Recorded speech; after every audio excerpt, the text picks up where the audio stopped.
Halo, pemirsa. Perkenalkan, nama saya Besa Ramadan. Di sini, kita akan membahas tentang technopreneurship. Apa itu technopreneurship? Mari kita bahas.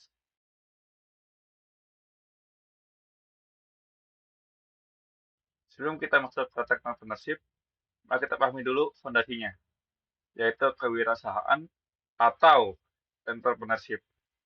Banyak orang menganggap wirausaha itu sekedar berjualan atau buka usaha sendiri. Padahal, kewirausahaan itu jauh lebih dalam daripada itu.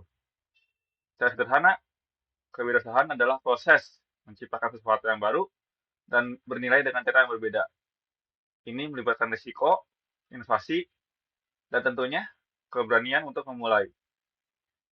Yang menarik di era sekarang, kewirausahaan tidak lagi terbatas pada bisnis fisik, seperti warung atau toko. Teknologi telah membuka dimensi baru yang kita sebut technopreneurship.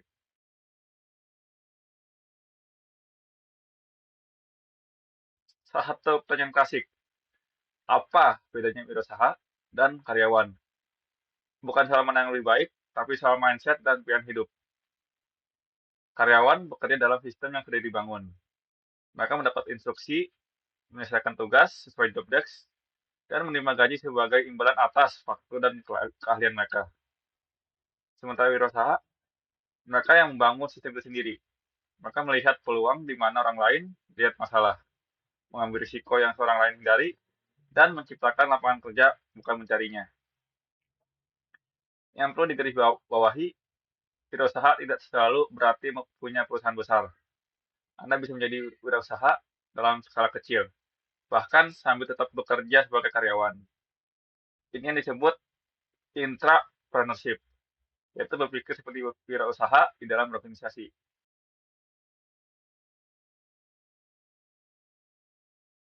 Nah, sekarang kita masuk ke inti pembahasan, technopreneurship. Istilah ini muncul dari gabungan dua kata, yaitu teknologi dan entrepreneurship. Tapi jangan salah, ini bukan sekedar berbisnis pada teknologi. Menurut Mas Hiriri dan tim pada tahun 2024, technopreneurship adalah proses menciptakan usaha baru untuk mengembangkan bisnis dengan memanfaatkan teknologi sebagai inovasi utama untuk memecahkan masalah atau meningkatkan efisiensi. Perhatikan kata utama di sini. Bedanya dengan entrepreneurship biasa, kalau entrepreneurship konvensional mungkin pakai teknologi sebagai alat bantunya. Misalnya warung pakai WhatsApp untuk terima pesanan. Tapi teknopreneur membuat teknologi itu sebagai inti bisnisnya. Contoh konkretnya adalah Vincent Iswara dengan Dana. Dia tidak sekedar membuat aplikasi pembayaran, dia merevolusi cara orang Indonesia bertransaksi finansial melalui dompet digital. Atau Larry Page dan Sergey Brin dengan Google mereka. Mereka merubah cara dunia mengakses informasi melalui algoritma pencarian yang canggih.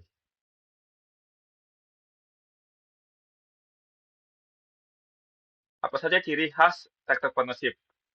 Pertama, fokus pada inovasi yang disruptif, bukan sekedar perubahan kecil. Kedua, teknologi adalah core business, bukan supporting tool. Ketiga, model bisnisnya scalable, artinya bisa tumbuh besar tanpa harus meningkatkan biaya operasional secara proporsional. Keempat, sering terbentuk startup yang agile dan cepat beradaptasi. Tujuannya jelas, mengoptimalkan teknologi untuk mempermudah pekerjaan manusia. Tapi ingat, entrepreneurship bukan cuma soal profit. Ini soal value creation, yaitu menciptakan nilai tambah bagi masyarakat melalui sosial teknologi.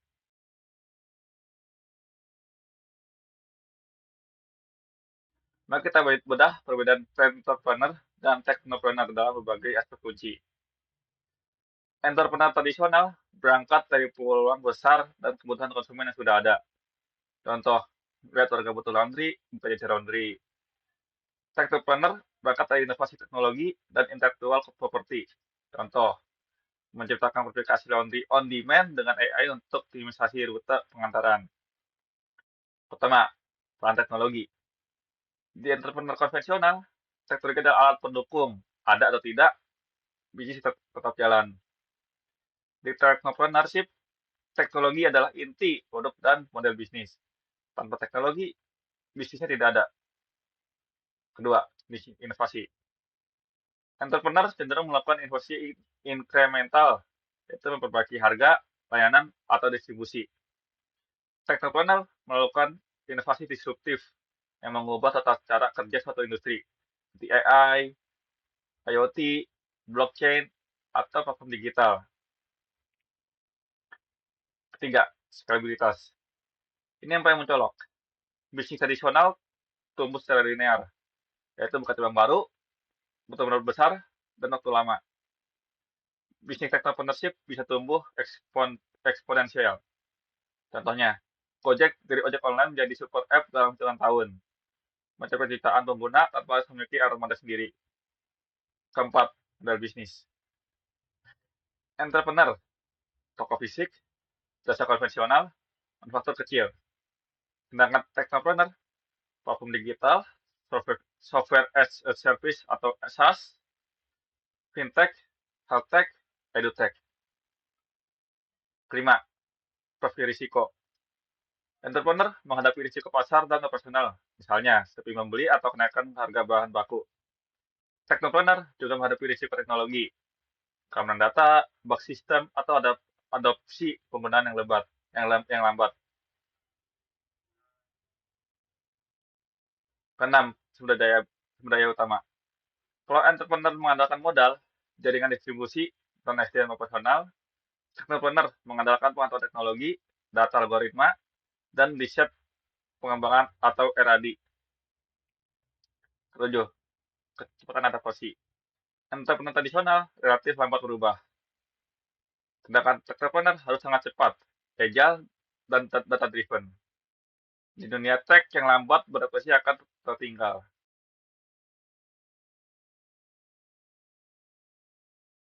Menurut penelitian Elia, Margherita, dan Pasiante pada tahun 2020, ada pergeseran besar dari market-based venture ke teknologi-enabled venture. Apa artinya? Dulu, value creation berasal dari produk fisik. Sekarang, value creation berasal dari software dan data. Model bisnis berubah dari linear, produsen, ke distributor, ke konsumen. Menjadi platform dengan network effects. Operasional yang dulu manual, sekarang agile dan otomatis. Inovasi yang dulu berdasarkan intuisi, sekarang berdasarkan eksperimen digital.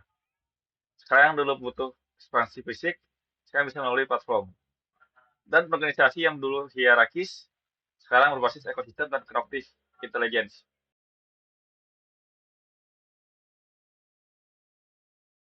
Technopreneurship tidak bisa tumbuh dalam ruang hampa. Dibutuhkan ekosistem yang mendukung. Bayangkan ini sebagai piramide. Pada layer pertama, infrastruktur dan platform digital. Dasarnya adalah infrastruktur, yaitu cloud computing, AI, big data, platform digital, API, internet, data center, dan keamanan cyber. Tanpa ini, tidak ada bisnis digital. Layer kedua, institusi dan sumber daya.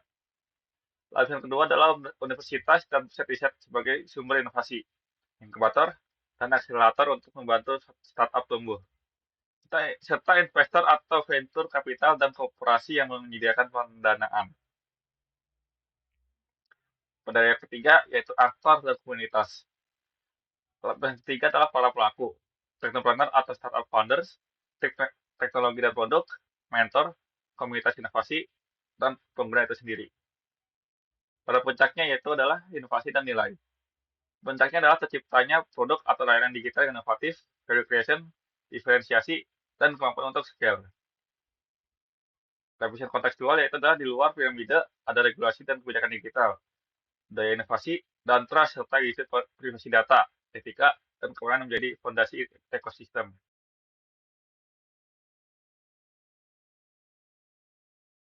Bagaimana entrepreneurship mempengaruhi ekonomi Indonesia? Ada 5 dampak besar. Yang pertama adalah pendorong pertumbuhan ekonomi digital. Entrepreneurship mendorong kontribusi ekonomi digital terhadap PDB nasional.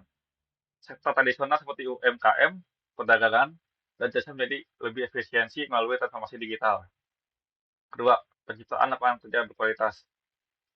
Yang muncul bukan sekedar pekerjaan, tapi pekerjaan yang berbasis keahlian digital di bidang IT, data, AI, dan berdigital. Ini menggeser tenaga kerja ke sektor bernilai tambah tinggi. Ketiga, peningkatan daya saing nasional. Startup dan inovasi teknologi lokal yang kompetitif mengurangi tergantungan kita pada solusi dan platform asing. Kita punya Goto, Traveloka, Tokopedia. Ini bukan sekedar aplikasi, tapi bukti daya saing digital Indonesia. Keempat, akselerasi transformasi UMKM. Digitalisasi UMKM melalui e-commerce, fintech, dan platform digital melalui inklusi pasar, efisiensi operasional, dan produktivitas. UMKM yang dulu terbatas lokal, sekarang bisa menjaga nasional, bukan nasional bahkan internasional. Kelima, pemerataan ekonomi dan inklusi keuangan. Fintech, e-wallet, e-KYC memperluas akses layanan keuangan digital. Orang di daerah non-perkotaan bisa mendapat layanan finansial yang dulu hanya tersedia di kota besar.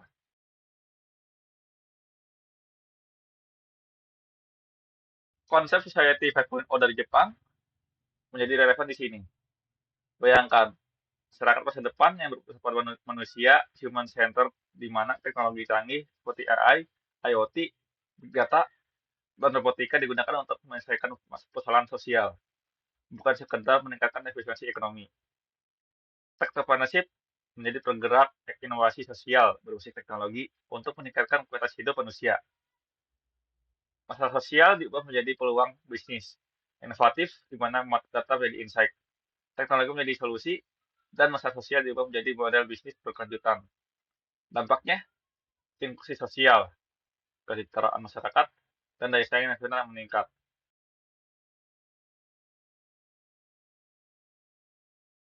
Jadi, apa saja keahlian yang harus dimiliki seorang tech entrepreneurship? Ada 6 domain utama. Satu, pola pikir inovatif dan problem solving. Mampu mengidentifikasi masalah dan mengubahnya menjadi solusi berbasis teknologi. Berpikir kreatif, kritis, dan berorientasi pada value creation. Dua, literasi teknologi digital. Pemahaman dasar seperti AI, data, cloud, dan platform digital. Kita harus jadi programmer, tapi harus paham bagaimana teknologi bekerja dan bisa dimanfaatkan. Tiga, business skill.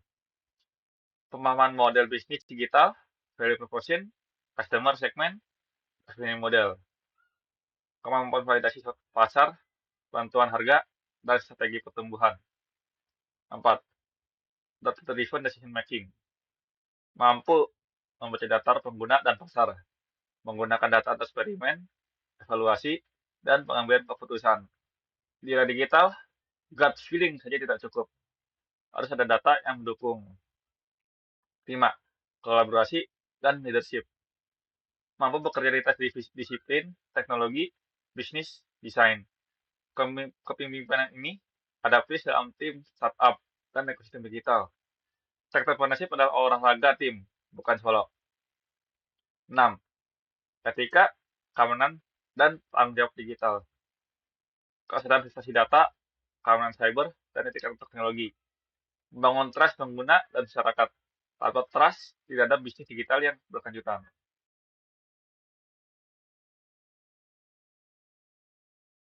Internet adalah fondasi teknologi modern. Di Indonesia, jumlah pengguna internet mencapai 88,1 juta orang, 34% dari 34,9 dari total penduduk. Ini adalah pasar yang sangat besar. Tapi, internet bukan cuma soal angka.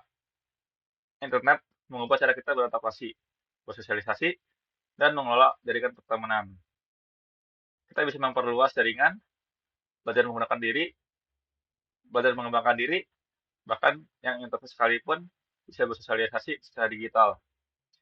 Kita bisa lebih bersahabat, perhatian, dan empati meski tidak bertemu fisik. Tentu ada sisi negatif, yaitu malas berkomunikasi di dunia nyata, mengabaikan keterampilan menulis dan mengeja, narsisme di media sosial, kecemburuan sosial, kecanduan di jaring sosial, dan risiko cybercrime. Sebagai entrepreneur, Kita harus bijak memanfaatkan internet menggunakan kelebihannya sebagai sambil mitigasi risikonya.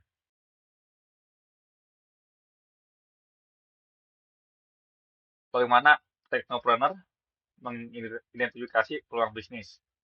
Kepemimpinan memainkan 3 peran krusial di sini. Pertama, kepemimpinan sebagai vision setter. Pemimpin menetapkan visi jangka panjang yang memberi arah pencarian peluang dan membantu tim melihat big picture di balik perubahan teknologi. Pemimpin visioner mampu mengaitkan tren teknologi dengan kebutuhan masa depan dan mengubah ketidakpastian menjadi arah strategis. Tanpa visi, opportunity acquisition sering berakhir sebagai acak, bukan peluang bisnis. Kedua, kepemimpinan sebagai sense maker.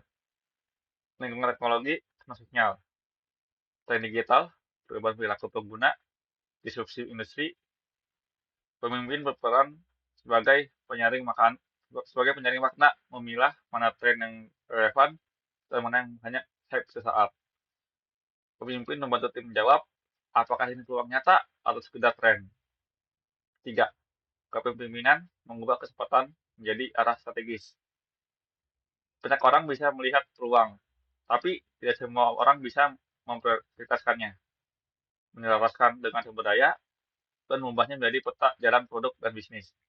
Kepemimpinan memastikan peluang kesempatan berubah menjadi aksi strategis.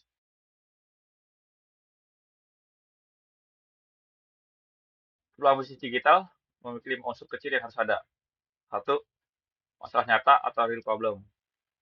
Pain point yang jelas dan relevan. Akar masalah itu dipahami dengan baik, ada urgensi yang diselesaikan, jangan pernah membangun solusi untuk masalah yang tidak ada. 2. Solusi berbasis teknologi. Teknologi sebagai enabler bisa berupa aplikasi, platform, AI, atau data. Solusi tidak over kompleks dan mudah diuji melalui prototype atau minimum viable product. 3. Pasar yang jelas. Segmen pengguna spesifik, bukan pasar memadai, ada willingness to pay atau kesediaan untuk membayar. 4. Value proposition unik. Lebih cepat, murah, efisien, atau personal. Terdiferensiasi dari alternatif yang sudah ada. Manfaat utama sudah dijelaskan. 5. Stabilitas. Ini pembeda utama peluang digital. Pertumbuhan tidak harus linear dengan biaya, verifikasi data digital lebih mudah, potensi lintas wilayah untuk negara lebih cepat. Karakteristik umum peluang digital yaitu berbasis platform atau aplikasi dan internet, data-driven ukur, lalu iterasi, cepat adaptasi dengan metode agile, dan sering memiliki network effects sebagai banyak pengguna, semakin bernilai platformnya.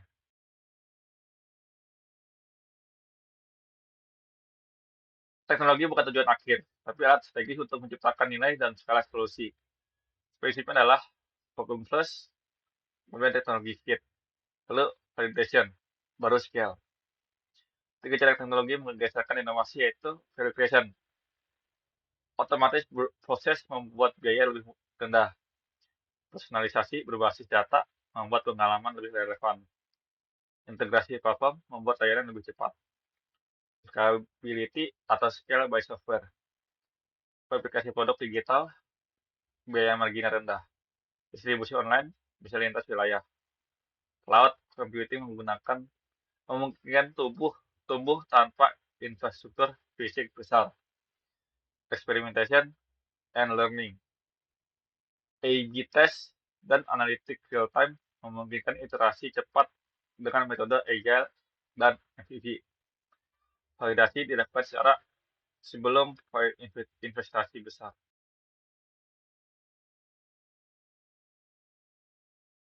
Technopreneurship selalu dimulai dari masalah nyata, bukan dari teknologi. Ini adalah prinsip fundamental yang sering dilupakan. Masalah yang ideal adalah yang nyata, spesifik, dan berulang dialami pengguna. Masalah yang menimbulkan dampak ekonomi, waktu, atau emosional. Masalah yang diakui oleh pengguna, bukan asumsi founder. Dan yang terpenting, memiliki urgensi untuk diselesaikan. Dampaknya terhadap peluang, menciptakan demand atau kebutuhan pasar, mendorong keinginan untuk membayar, membuka ruang diferensiasi solusi, dan memudahkan validasi awal karena ada feedback nyata. Karakteristik masalah yang layak terjadi bisnis. Frequent sharing terjadi. Costly, berdampak signifikan. Underserved, solusi belum optimal. Scalable, dialami banyak orang. Dan actionable, bisa diintervensi dengan teknologi.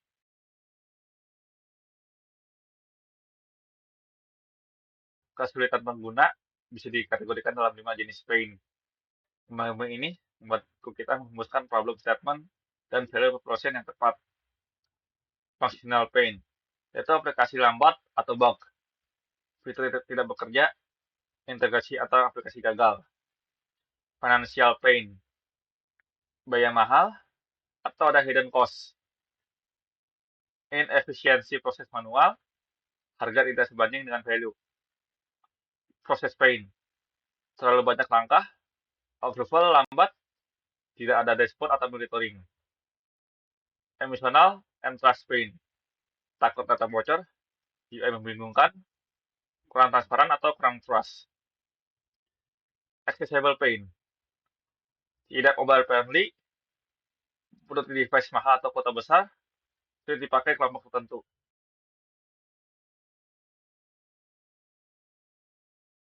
Ada 4 tren teknologi global yang membuka peluang inovasi berbasis data, platform, dan ekosistem. AI atau Artificial Intelligence. Generative AI untuk konten, kode, dan customer support. Predictive Analytics untuk kebutuhan bisnis. Computer Vision untuk inspeksi dan monitoring. AI Automation untuk proses operasional. IoT atau Internet of Things. Sensor terkoneksi menghasilkan data real-time, integrasi ke cloud dan dashboard. Predictive Maintenance, Smart City, dan Smart Agriculture. Fintech, pembayaran digital dan payment gateway. Open banking atau API-based service, embedded finance di platform non-bank, fokus pada compliance dan security. Health tech, telemedicine dan remote consultant, wearable untuk monitoring, digital health records, AI untuk triage dan dukungan diagnosis. Value creation melalui teknologi terjadi dalam 5 bentuk. Efficiency value atau otomatis proses, experience value atau UX yang nyaman, access value yaitu inklusi layanan, innovation yaitu new business model seperti platform ekonomi, dan data value yaitu insight dan intelligence dari analytics.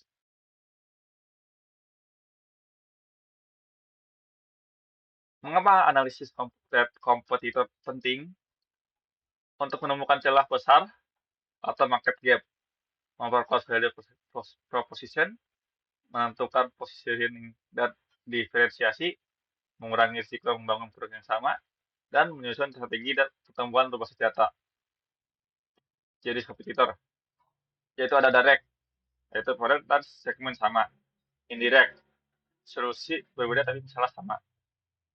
Substitute, yaitu alternatif, non-digital atau tradisional.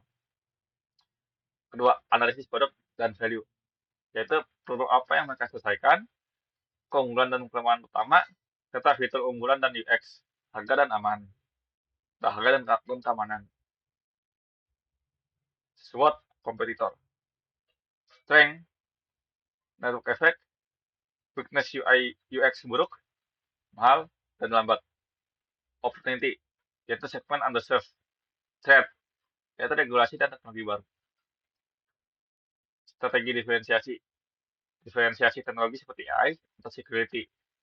Diferensiasi harga atau niche market, diferensiasi UX dan pengalaman, diferensiasi integrasi dan ekosistem. Takeaway, yaitu analisis menghasilkan insight, insight menghasilkan diferensiasi, diferensiasi menghasilkan keunggulan kompetitif.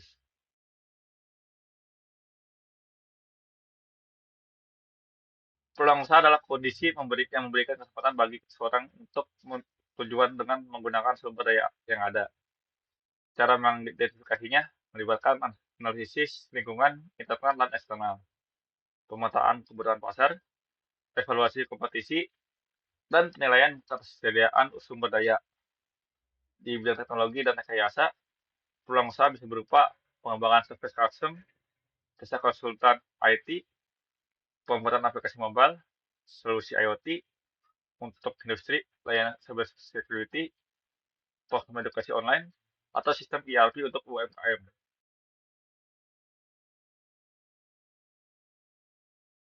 Sebelum ditutup, mari kita renungkan beberapa pertanyaan fundamental tentang kerja dan wirausaha. Apakah sesungguhnya pekerja itu? Apakah hakikat pekerja itu? Buat apa kita bekerja? Bagaimana kita dapat bekerja lebih baik lagi? Harus kita bekerja? Bukankah kerja itu melelahkan? Bukankah bekerja menjadi sebuah kata paksaan? Saya perlu mencari nafkah, tapi sebanyak apakah nafkah yang mesti dicari dan bagaimana caranya? Untuk menjadi entrepreneurship yang sukses, dibutuhkan keinginan yang besar untuk berhasil, keyakinan kuat bahwa sukses adalah milik kita, sikap mental positif, pengetahuan khusus yang mendalam, daya imajinasi yang kuat, perencanaan yang teliti dan matang, kemampuan membuat perusahaan yang jitu, ketekunan dan ketabahan menghadapi kegagalan, daya pikir tajam, kemampuan mengubah energi menjadi energi kerja yang produktif, emosi positif, kekuatan doa, indera keenam yang berfungsi tajam, dan kemampuan mengelola 6 rasa takut utama, yaitu takut miskin, takut kritik, takut sakit, takut dibenci, takut tua, dan takut mati.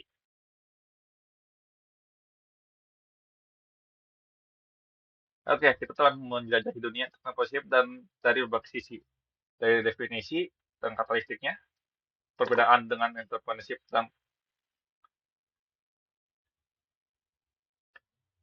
oke, kita telah menjelajahi dunia entrepreneurship dari berbagai sisi, dari definisi dan karakteristik, perbedaan dengan entrepreneurship konvensional, revolusi bisnis di era digital, ekosistem yang mendukung, dampaknya bagi ekonomi Indonesia, hingga keahlian yang dibutuhkan untuk menjadi entrepreneur. Ingat, entrepreneurship bukan sekedar tentang teknologi atau profit. Ini tentang menciptakan nilai value creation melalui solusi inovatif yang memecahkan masalah nyata masyarakat. Ini tentang berpikir besar, berintak cepat, dan selalu belajar.